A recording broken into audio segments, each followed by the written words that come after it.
بسم الله الرحمن الرحيم إن الحمد لله نحمده ونستعينه ونستغفره ونتوب إليه ونعوذ بالله من شرور أنفسنا ومن سيئات أعمالنا من يهديه الله فلا مضل له ومن يضلل فلا هادي له وأشهد أن لا إله إلا الله وحده لا شريك له وأشهد أن محمدا عبده ورسوله صلى الله عليه وعلى آله وصحبه ومن استنى بسنته واقتفى أثره بإحسان إلى يوم الدين. أما بعد، ربنا لا علم لنا إلا ما علمتنا إنك أنت العليم الحكيم. اللهم إنا نسألك علما نافعا ورزقا طيبا وعملا متقبلا. اللهم أعنا على ذكرك وشكرك وحسن عبادتك. اللهم علمنا ما ينفعنا وانفعنا بما علمتنا وزدنا علما يا عليم ويا حكيم. Të nderuar vëllezër, do të vazhdojmë mësimin ton të radhës nga ky libër i begat me titull Gjawami al-Ad'iyati Nabawiyya, përmbledhje e duave dhe lutjeve profetike të shejkhut të nderuar Abdurazak ibn Abdul Muhsin Abbad al-Badr. Allahu e ruajt atë dhe t'jadin dhe na dhënë dobi nga ky libër i begat. Kemi arritur, walilaj ilhamd, në hadithin e 22 të këtij libri, ku thot autori, hafidhahullah, sharhu hadith fima yahtasimu al-malau al-a'la.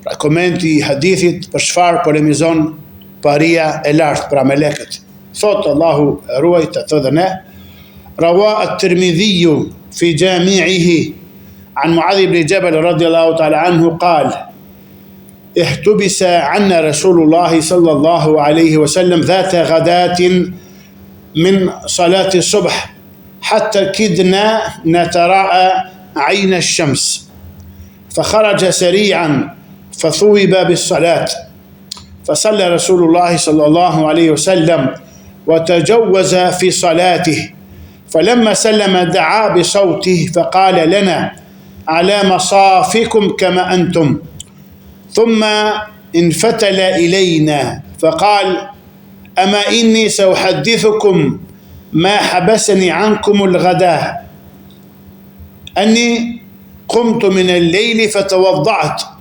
فصليت ما قدر لي، فنعست في الصلاة فاستثقلت، فإذا أنا بربي عز وجل في أحسن صورته، فقال: يا محمد. قلت: لبيك رب. قال: فيما يختسم الملأ الأعلى؟ قلت: لا أدري يا رب. قالها ثلاثا. قال: فرأيته وضع كفه بين كتفي حتى وجدت برد أنامله بين ثديي، فتجلى لي كل شيء وعرفت. فقال: يا محمد. قلت: لبيك رب. قال: فيما يختسم الملأ الأعلى؟ قلت: في الكفارات. قال: وما هن؟ قلت: وإسباغ الوضوء.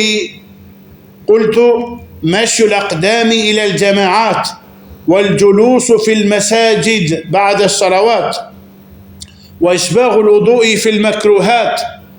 قال: ثم فيما؟ قلت: إطعام طعام ولين الكلام، والصلاة بالليل والناس نيام. قال: سل.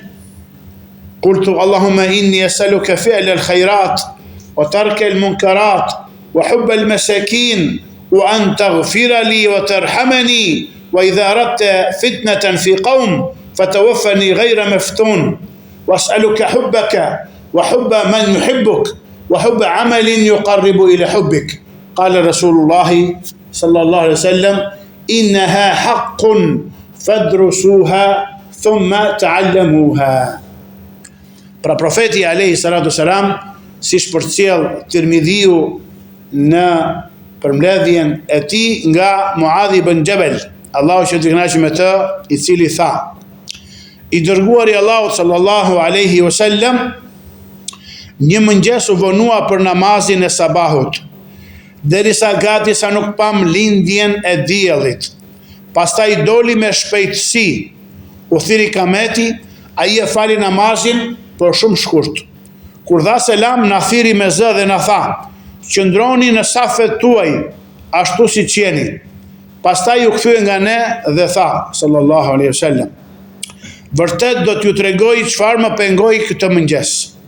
U ngrita natën, mora abdes dhe fala, ai sa që ka der për mua që të falem. Pastaj më zuri një kotje gjatë namazit të natës dhe më rëndoi gjumi. Atëherë pash Zotin tim, Tabarak wa Taala, në formën më të bukur. Ai tha: "O Muhammed", unë thash: "Të përgjigjem o Zoti im." Ai tha: "Për çfarë polemizon paria e lartë, pra melekët e lartë dhe të afërt me Allahun subhanahu wa taala?" Unë thash: "Nuk e di o Zoti im." Këtë e përsëriti 3 herë, pra pyetjen për çfarë polemizon paria e lartë. Pastaj pash se ai vendosi dorën e tij mes shpatullave të mia, derisa ndjeva freskin, pra ftohtësinë e gistave të tij në gjoksin tim. Atëherë më bëi qartë çdo gjë dhe e kuptova. Pra i dha dituri dhe fiqh, alayhi salatu wasalam. Ai tha: "O Muhammed", unë thash: "Të përgjigjem o Zoti im." Ai, pra Zoti i botrave, tha: "Për çfarë polemizon paria e lartë?" Unë thash: "Për shlyerjen e mëkateve." Ai tha: "Cilat janë ato?" Unë thash: "Ecja në këmbë drejt namazeve me xhamat, qëndrimi në xhami pas namazeve dhe plotësimi i abdesit në kushte të vështira." Barakallahu fik. Ai tha: "Pastaj për çfarë tjetër?" Unë thash: "Për dhënien e ushqimit të varfërve, për butësinë të folur dhe për namazin e natës kur njerëzit flenë." Ai tha: "Kërko." Unë thash: "O Allah, të kërkoj të më mundësosh veprat e mira, braktisjen e veprave të këqija, dashurinë për të varfrit, të më falësh dhe të më mëshirosh mua. E kur të dëshirosh ta sprovosh një popull, më merr pranë vetes tënde pa qenë i sprovuar. Të kërkoj dashurinë tënde, dashurinë e atyre që të duan dhe dashurinë për çdo vepër që më afron tek dashuria jote." Allahu akbar. Pastaj i dërguari i Allahut alayhi salatu wasalam tha: "Vërtet këto janë hak. Prandaj studiojini dhe mësojini bashkërisht ato." Pra tham që hadithin e transmeton Tirmidhiu dhe ka saktuar Sheikh Al-Albani rahmetullahi alayhima. Ky dashur vëllezër, thotë Sheikh Abdulrazak Al-Bedr, është një hadith madhështor dhe gjithë përfshirës, pra nxitës mbi virtytet e veprave. Ai përmban një lutje të madhe dhe me dobi të jashtëzakonshme, e cila është, siç e dëgjuam: "Was'aluka hubbaka wa hubba man yuhibbuka wa hubba 'amalin yuqarribu ila hubbik." Pra të kërkoj dashurinë tënde, dashurinë e atyre që të duan dhe dashurinë e çdo vepre që më afron tek dashuria jote. Dietari i madh Ibn al-Qayyim al-Jauziyja, Allahu mëshiroft, ka thënë: "Ndër gjërat më të mira që i kërkohen Allahut Tabaraka wa Taala është dashuria e tij. Dashuria e atyre që e duan atë dhe dashuria e çdo vepre që të afron te dashuria e tij." Ndër lutjet më gjithëpërfshirëse është që njeriu të thotë: "O Allah, unë të kërkoj dashurinë tënde, dashurinë e atyre që të duan ty dhe dashurinë e çdo vepre që më afron tek dashuria jote." Kjo lutje është shtylla kryesore e tendës së Islamit ose kështjellës së Islamit, mbi të cilën ajo qëndron. Ajo është realiteti i dëshmisë la ilaha illallah Muhammedur Rasulullah. Ata që realizojnë vërtet këtë dëshmi janë ata që qëndrojnë me sinqeritet në të. Allahu Azza wa Jall u është bërë i njohur robërve të tij përmes emrave, cilësive dhe veprave të tij në atë mënyrë që e bën të domosdoshme dashurinë e tyre për të, sepse zemrat, thot Ibn al-Qayyim, vazhdon, janë krijuar me prirje për të dashur për sosmërinë dhe atë që e zotëron atë. Pra mbaroi fjala e Ibn al-Qayyimit rahimahullah. Ky hadith përmban dobi të shumta dhe madhështore. El-Hafidh Ibn Rajab el-Hanbali, rahmetullahi alayhi, I ka kushtuar një libër të veçantë me titull Ikhtiyarul Ula fi Sharhi Hadithi Ikhtisam al-Mala'i al-A'la, përzgjedhja e më parsores në shpjegimin e hadithit mbi mosmarrveshjen e parisë së lartë. Do të përmbledh disa nga dobit dhe veçoritë që lidhen me lutjet e përmendura në këtë hadith. Pra Sheikh Abdurrazzaku nga ky libër I El-Hafidh Ibn Rajab ka sjellur disa përmbledhje të shkurta dhe të bukura. Ku thuhet, pra në duan e Profetit sallallahu alajhi wasallam që dëgjuam: O Allah, të kërkoj të më mundësosh kryerjen e veprave të mira, largimin pra braktisjen nga të këqijat, dashurinë për të varfrit, të më falësh dhe të më mëshirosh. E nëse dëshiron sprovë për një popull, atëherë më merr pranë teje pa qenë sprovuar pranë fen time. Të kërkoj dashurinë tënde, dashurinë atyre që të duan ty dhe dashurinë çdo vepre që më afron tek dashuria jote. Pra I dërguar Allahut alayhi salatu wasalam çfarë tha në fund të këtyre fjalëve, tha: kjo është hak, është e vërtet. Prandaj mësojeni përmendësh dhe pastaj mësojeni të tjerëve pra këtë dua madhështore. Kjo është një lutje madhështore ndër më gjithëpërfshirëse dhe më të përsosurat. Kështu pra fjala e tij alayhi salatu wasalam: Es'aluka fi'l al-khairat wa tark al-munkarat. Pra çfarë do të thotë? Të kërkoj kryerjen, pra të më lehtësosh, të më mësosh kryerjen e veprave të mira dhe largimin nga të këqijat, përfshin kërkesën për çdo të mirë dhe largimin nga çdo e keqe. Pra shife një fjali, një frazë kaq e shkurtër, çfarë dobi e ka vëllezër. Veprat e mira përfshin çdo gjë që Allahu I lartësuar e do dhe që afron tek ai, prej veprave dhe fjalëve, qofshin ato të detyrueshme apo të pëlqyeshme, ndërsa të këqijat, el munkarat, përfshin çdo gjë që Allahu I plotfuqishëm dhe I madhruar e urren dhe që largon prej tij, prej fjalëve dhe veprave. Kush e arrin këtë kërkesë, ka arritur të mirën e kësaj bote dhe të botës tjetër. Allahu na mësoft, pra që ta bëjmë të dua dhe të na pranoj Zoti I botrave atë. Fjala e tij wa hubbal masakin, dhe dashurinë për të varfrit.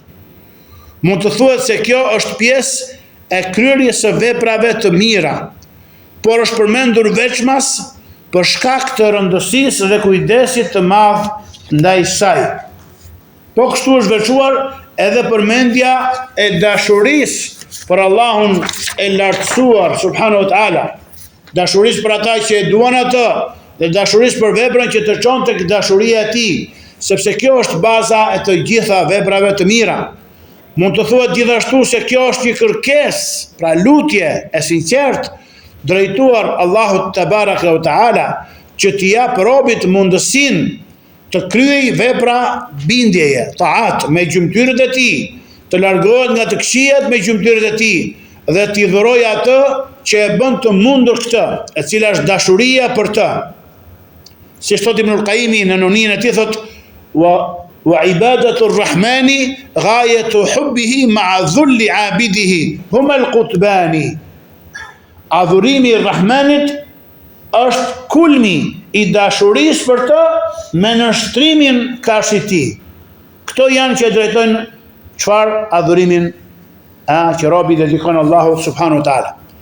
Pra që t'i jap robit mundësinë të kryej vepra bindje me gjymtyrët e tij, të largohet nga të këqijat me gjymtyrët e tij dhe t'i dhurojë ato që e bën të mundur këtë, e cila është dashuria për të.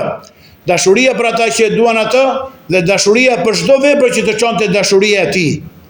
Kjo dashuri në zemër është shkaku që njeriu të kryejë vepra të mira me gjymtyrët e tij dhe të largohet nga të këqijat me gjymtyrët e tij. Ai alayhi salatu wasalam I kërkoi Allahut te baraka taala që t'i dhurojë atij dashurinë për hir të tij. Hubbullah wal hubbu fillah walillah. Kjo lutje përfshin kërkesën për dashurinë Allahut të madhëruar, dashurinë për të dashurit e tij, dashurinë për veprat që të afrojnë tek dashuria e tij dhe dashurinë për hir të tij. Gjë që sjell si pasojë kryerjen e gjitha veprave të mira, përfshin largimin nga të këqijat dhe shpëtimin nga fitnet, sprovat, si dhe përfshin shmangjen e çdo të keqeje. Kështu kjo lutje bën bashk kërkesën për të mirat e kësaj bote Gjithashtu përmban edhe kërkesën për falje dhe mëshirë, të cilat përmbledhin të gjitha të mirat e botës tjetër. Prandaj kjo lutje bashkon të mirat e kësaj bote dhe të botës tjetër. Fjala e tij alayhi salatu wassalam, wa an taghfira li wa tarhamani, dhe të kërkoj të më falësh dhe të më mëshirosh mua. Falja dhe mëshira, vëllezër, përfshin të gjitha të mirat e botës tjetër, sepse falja është mbulimi i gjunaheve, së bashku me mbrojtjen nga pasojat e tyre të këqija, sepse robi nuk e shkatëron dhe nuk e ekspozon ka që zemrimit Allahut verse veprat e këqija që ai punon, pra gjunahet e tij. Për këtë arsye, pra është thënë se falja nuk bashkohet me ndëshkimin për të njëjtin gjuna. Për këtë arsye edhe përkrenarja quhet mighfar tek arabët, sepse mbulon kokën dhe mbron atë nga dëmtimi. Kjo ndryshon nga falja, el-afu, e cila mund të ndodhë herë para ndëshkimit e herë pas tij. Pra Allahu subhanahu wa taala mund t'i ndëshkojë disa njerëz me drejtsinë e tij ditën e llogarisë, sepse nuk kanë pasur aq vepra të mira mjaftueshme sa që ta fitojnë këtë el-afu, pastaj i nxjerr ata nga zjarri dhe u jep përjetësi në xhenet me mëshirën dhe me afuin e tij subhanahu wa taala. Sa i përket mëshirës, ajo është hyrja në xhenet, lartësimi i shkallëve të tij dhe çdo mirësi që gjendet në xhenet prej begative, kënaqësisë Allahut të madhruar, afërsisë me të, shikimit të fytyrës tij fisnike dhe vizitës tek ai, të gjitha këto janë prej mëshirës së Allahut. Në hadithin e saktë thuhet, pra se pejgamberi sallallahu alajhi wasallam ka thënë, inna Allaha azza wa jalla yaqulu lil janna anti rahmati arhamu biki man asha'u min ibadi. Allahu lartësuar i drejtohet xhenetit dhe i thot, ti je mëshira ime, me ty unë mëshiroj këtë dëshiroj prej robërve të mi. Hadithin e transmeton Buhariu dhe Muslimi. Pra, çdo gjë që gjendet në xhenet është prej mëshirës së Allahut te barekuhu teala. Ajo arrihet vetëm me mëshirën e tij dhe jo me veprat tona. Siç ka thënë i dërguari Allahut sallallahu wasallamu alaihi, u tha një ditë shokëve të tij, Aisha u habita, la yadkhula ahadun minkum al-jannata bi'amali. قالوا ولا أنت يا رسول الله قال ولا أنا إلا أن يتغمدني الله برحمته. Askush prej jush nuk do të hyjë në xhenet me veprat e tij. U habitën sahabët. Ata thanë, as ti o i dërguari Allahut? Ai tha, as unë, përveç nëse Allahu më mbulon dhe më përfshin mua me mëshirën e tij. Fjala e tij alayhi salatu wasalam, wa idha aradta biqaumin fitna faqbidni ilayka ghayra maftunin, që do të thotë dhe nëse dëshiron sprov për ndonjë popull, atëherë më merr pranë teje pa qenë i sprovuar. Qëllimi i kësaj lutje vëllezër është që robi të ruhet nga sprovat e kësaj bote gjatë jetës së tij. Nëse Allahu i plotfuqishëm e i madhruar cakton një sprov për robërit e tij me urtësinë e tij të përsosur, ai e merr robin e vet para se ajo të ndodhë.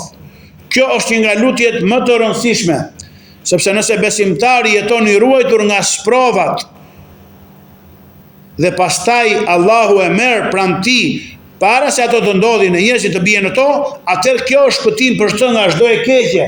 Siç ka ardhur në hadithin kur lutet pejgamberi sallallahu alajhi wasallam, Allahumma inni a'udhu bika min al-fitan ma dhahara minha wa ma batan. O Allah, kërkoj mbrojtje tek ti prej fitneve, sprovave, atyre të dukshme dhe atyre të padukshme.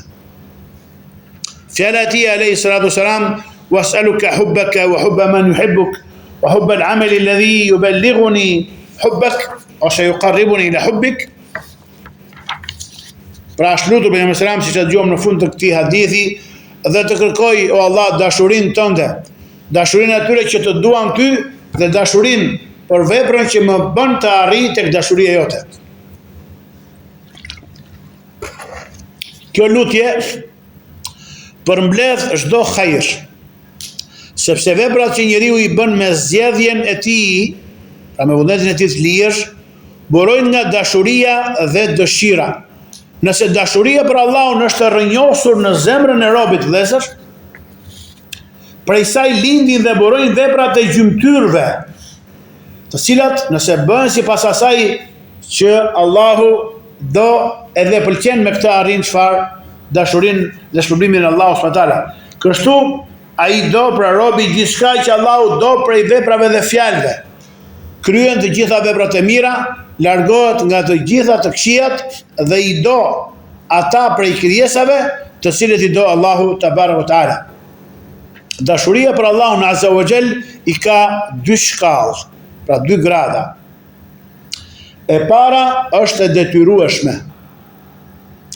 E ajo është dashuria që e bën robin të dojë atë që Allahu e do, prej obligimeve, pra farzeve, dhe të urrej atë që Allahu urren prej gjërave të ndaluara. Dashuria e plot kërkon pajtueshmërinë me atë që do i dashuri dhe urrejtjen e asaj që ai urren, veçanërisht në ato gjëra që ai do ose urren te vet ai që e do. Dashuria nuk është e vlefshme pa vepruar atë që do i dashuri nga ai që e do dhe pa urryer atë që e urren i dashuri. Kur robi lë pas dore, thosë Abdurazaku, disa detyrime ose kryen disa gjëra të ndaluara, atëherë dashuria e tij ndaj Zotit të tij nuk është e plotë, është e mangët ose është dobësuar. Prandaj ai e ka detyrë që të nxitojë dhe të rendi në pendim dhe të përpiqet ta plotësojë dashurinë që e çon në kryerjen e të gjitha detyrimeve dhe largimin nga të gjitha ndalesat. Ky është kuptimi i fjalës së profetit alayhis salam, pra i cili thotë, të gjithë e kemi dëgjuar besoj këtë hadith ose shumica jon. Ai që ka dëgjuar le ta dëgjojë dhe pra ka lidhje me dashurinë e mangët ose mos plotësimin e dashurisë së robit ka shi Allahu. Thotë pejgamberi selam në hadithin e saktë: la yazni zani hina yazni wa huwa mu'minun, wa la yasriqu hina yasriqu wa huwa mu'minun, wa la yashrabu al-khamra hina yashrabuha wa huwa mu'minun. Pejgamberi selam ka thënë, nuk bën zina ai që bën zina ndërkohë që është besimtar, pra me iman me besim të përsosur.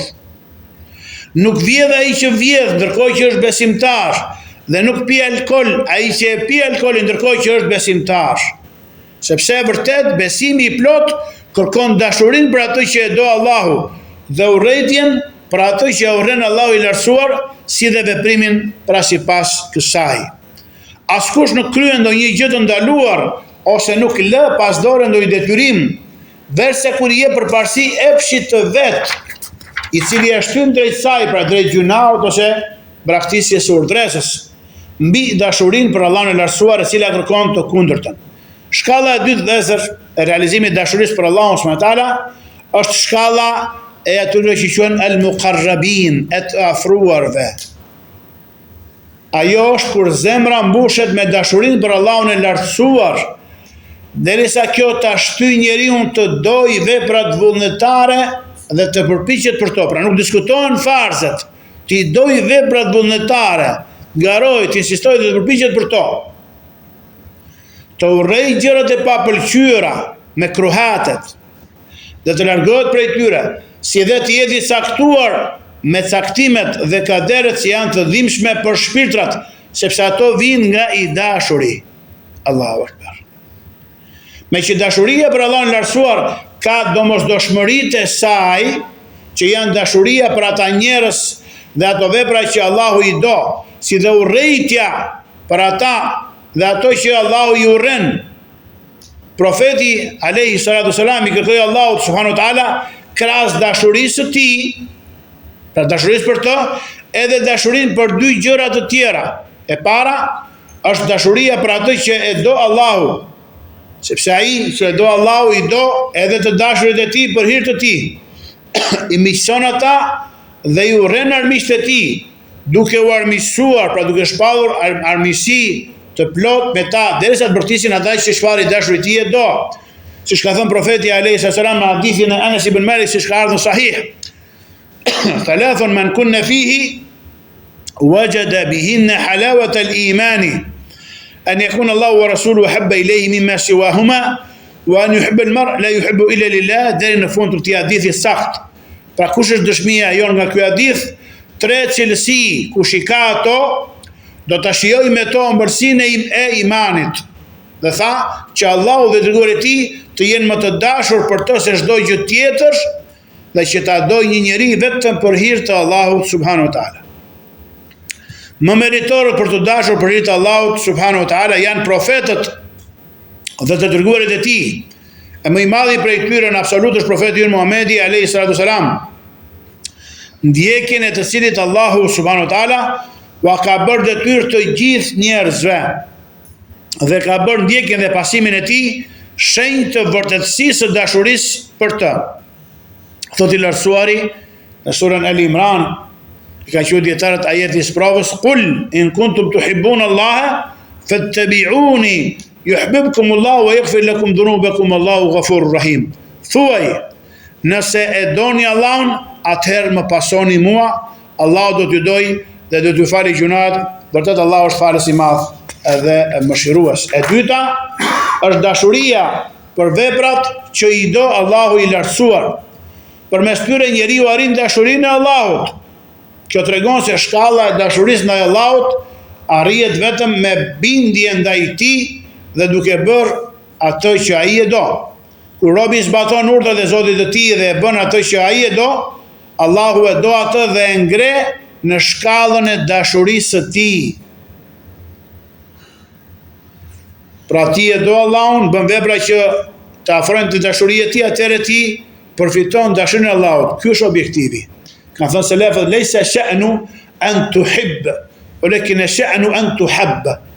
Nuk është çështja dhe pozita që ti të duash. Çështja është që të doj Allahu ty. Pra gjithë mund ta pretendojnë dashurinë e Allahut për besimtarëve. Por se kush e arrin atë dashurinë e Allahut për të. Edhe siç ka ardhur në hadithin kudusi që transmeton Buhariu rahimahullah, ku thot, pra është hadith kudusi, transmeton pejgamberi nga Zoti i botrave, "Wa ma taqarraba ilayya 'abdi bi shay'in habba ilayya mimma aftaradtu alayhi. Wa ma yazalu 'abdi yataqarrabu ilayya bin nawafil hatta uhibba." Shahid.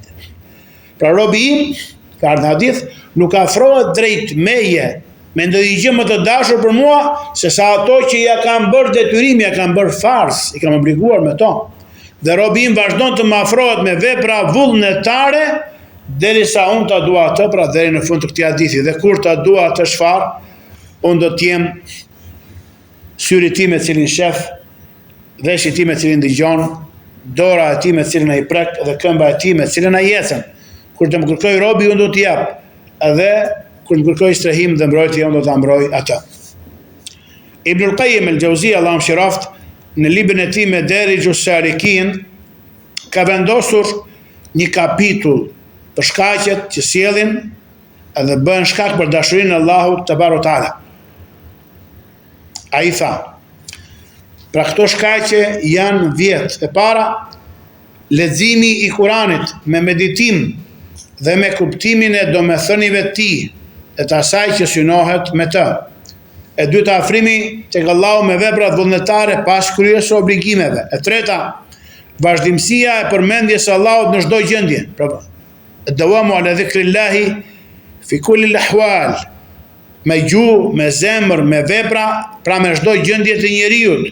Hisja e tij nga dashuria është sipas pjesës së tij nga ky dhikr.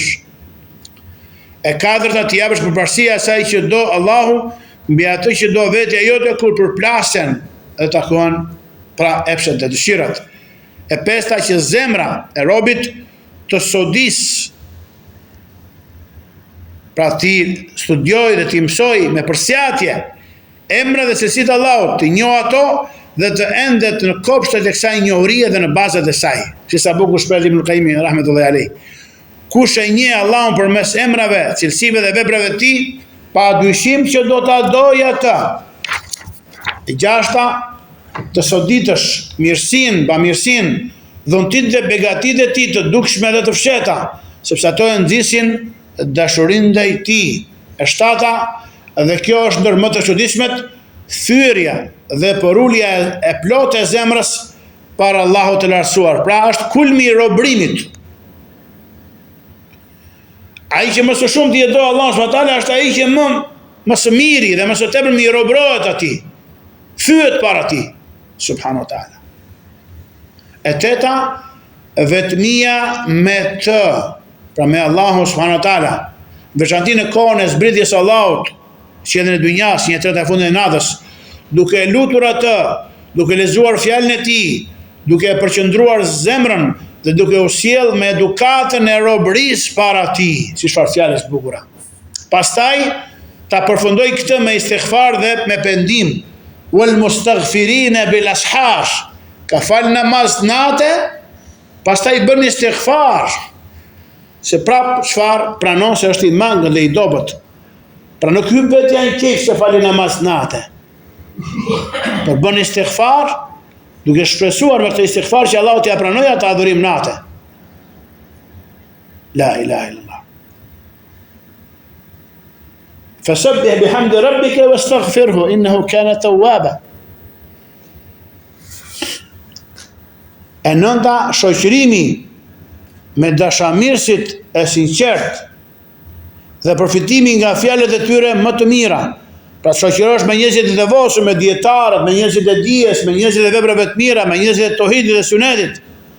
E dhjeta dhe fundit, largimi nga çdo shkak që e pengon zemrën të arrijë tek Allahu i lartësuar. Përmes këtyre 10 shkaqeve, dashamirësit kanë arritur shkallat më të larta dhe Allahu është dhënësi i suksesit. Kjo dashuri, si thot Ibnul Qayyim, Allahu mëshiroft, është ushqimi i zemrave, furnizimi i shpirtrave dhe kënaqësia e tyre. Ajo është jeta e cila kush privohet prej saj është prej të vdekurve. Çfarë thot i lartësuari? Ja ayyuhalladhina amanu istajibu lillahi wa lirrasuli idha da'akum lima yuhyikum. O ju që keni besuar, përgjigjuni Allahut dhe dërguarit kur u fton në atë që u jep jetë dhe gjallëri. Pra Allahu i dërguari, në çfarë na ftojnë? Pra në të gjitha ato që tham, dhikrin Allahut, dashurinë për Allahun, duke zbatuar urdhësat dhe duke ruajtur nga ndalesat e tij. Ajo është jeta e cila kush privohet prej saj është prej të vdekurve. Profeti sallallahu alajhi wasallam thot: "Mathalu alladhi yadhkuru rabbahu walladhi la yadhkuru rabbahu mathalu al-hayy wal-mayt." Shembulli i atij që e përmend Zotin e tij me atë që nuk e përmend Zotin e tij është si shembulli i të gjallit me të vdekurin. Ajo është drita të cilën kush e humbet ndodhet në detet e errësirës. Ajo është shërimi të cilin kush nuk e ka, zemra e tij mbushet me të gjitha llojet e sëmundjeve. Allah na rujt. Ajo është ëmbëlsia të cilën kush nuk e arrin, e gjithë jeta e tij është brenga dhe dhimbje, pra xheneti i dynjas. Ajo është shpirti i besimit, i veprave, i gradave dhe i gjendjeve shpirtërore, të cilat kur ai mbetet pa to, atëre ai është si trupi pa shpirt. Kus Allahu na bëj dobi me këto që dëgjuam, Allah shpërblet dhe shpërbime më të mira Sheikh Abdurazakun. Allahu na e vendosi këtë mezhlis në peshorën e veprave të mira, ditën kur nuk na bën dobi as fëmia dhe as pasuria, përveç atij për ne që kthehet Allahu me zemër të ruajtur nga shirku, nga gjunahet dhe bidatet. Wallahu a'lam, sallallahu sallam wa barak nabina Muhammad wa alihi wa sahbihi ajma'in. Subhanak Allahumma bihamdik, ashhadu an la ilaha illa anta astaghfiruka wa atubu ilaik, walhamdulillahi rabbil alamin.